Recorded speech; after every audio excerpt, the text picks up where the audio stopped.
Hello, welcome to the lecture on the poem Night Rain by John Pepper Clark. John Pepper Clark is a celebrated Nigerian poet and playwright who celebrated the sights and sounds of Africa through his highly lyrical poetry. Clark's fertile imagination thrived on the myriad experiences that he drew from his motherland. He was deeply critical of European colonialism and its repercussions on the African continent. He combined the craft of African indigenous poetry with that of Western literary tradition to create his own unique brand of poetry. His major works are Poems, that was published in 1962, A Reed in the Tide, that came out in 1965, Casualties, Poems 1966 to 68, that came out in 1970, A Decade of Tongues, which came out in 1981, State of the Union in 1985, and Mandela and Other Poems in 1988. Night Rain explores man's reaction to the forces of nature. Using poverty as the backdrop, the poet focuses on human solidarity in the face of relentless natural forces. In this case, it's the rain. He uses the shifting moods of rain to depict how people overcome various predicaments by staying together in the cocoon of togetherness. The speaker, who's a young child here, and his family are faced with abject poverty, and the battering rain can easily destroy their little shack. However, instead of brooding, the family chooses to face life as it comes. Now let's analyze the poem in detail. What time of night it is, I do not know, except that like some fish doped out of the deep, I have bobbed up bellywise from stream of sleep and no cocks crow. As the poem opens, the poetic persona is jolted from sleep.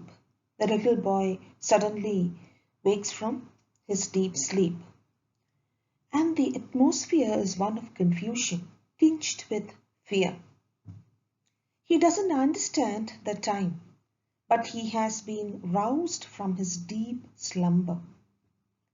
This awakening is not an easeful one, and the imagery is rather sinister as the speaker compares himself to a dead fish floating on its belly. Except that like some fish dobbed out of the deep, I have bobbed up bellywise from the stream of sleep. The boy probably has trouble sleeping, and he makes it very clear that he did not awake to the sound of the cock crowing. It's not yet morning, and he is perplexed as he has woken up from the peaceful stream of sleep. It is drumming hard here, and I suppose everywhere, droning with insistent ardour upon our roof thatch and shed, and through sheaves slit open to lightning and rafters.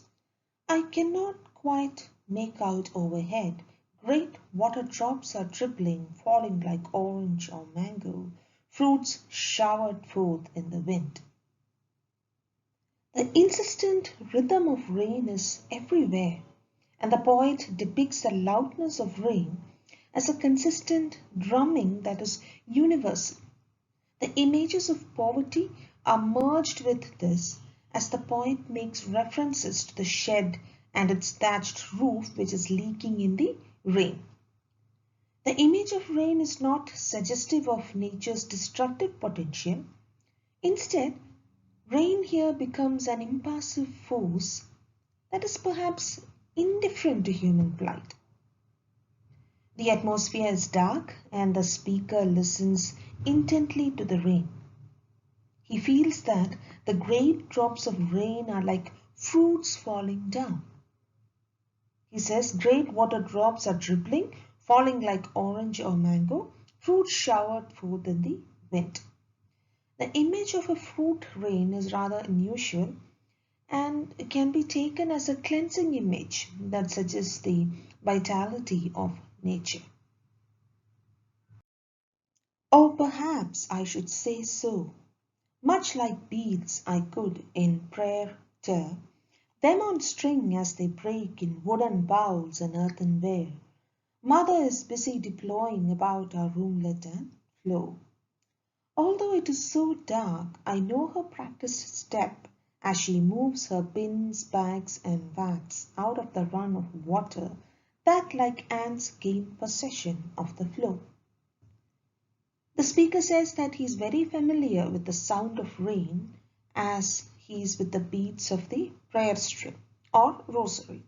It is something that occurs in a fairly regular interval, and as the mother arranges the vessels in strategic positions to collect the water, it is evident that the speaker is accustomed to such extreme weather.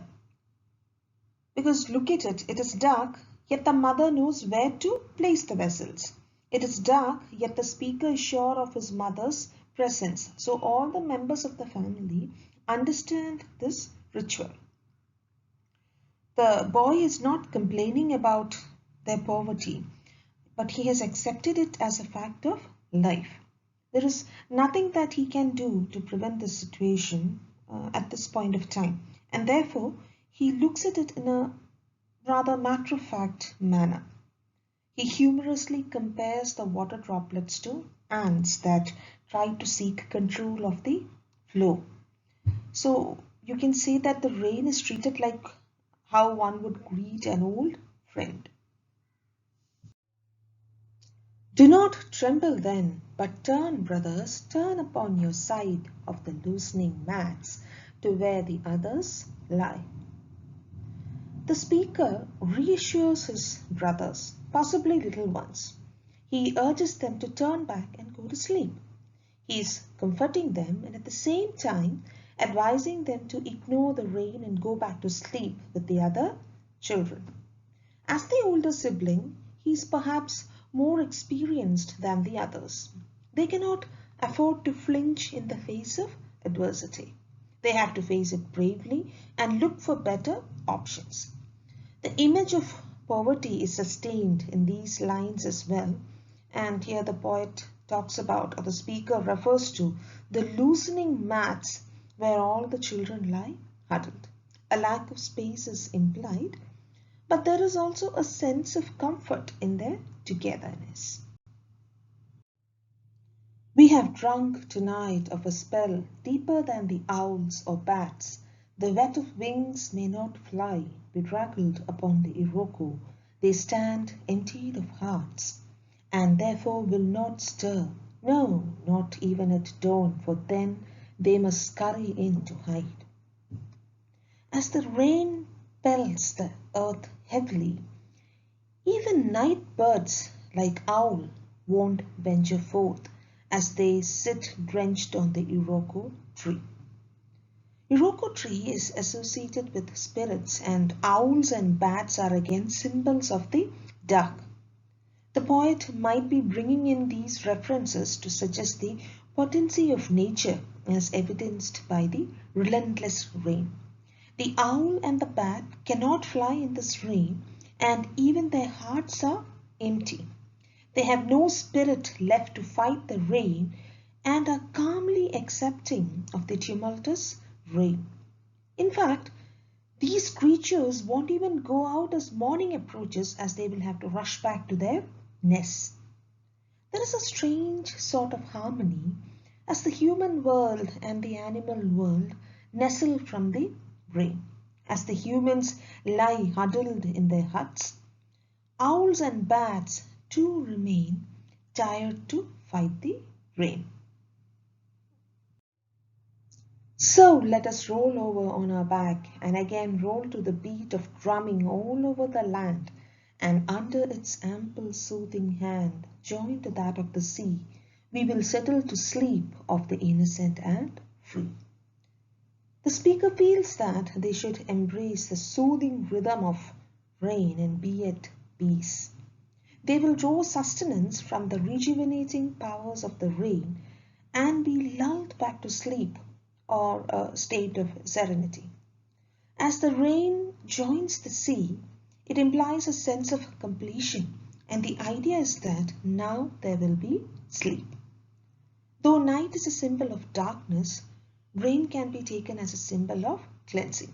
So it can be viewed as a nourishing element of nature that can be both rough and calm. The speaker cherishes the blissful innocence associated with nature and would want to immerse in a sleep that is tranquil and free. So that's all for now. Thank you.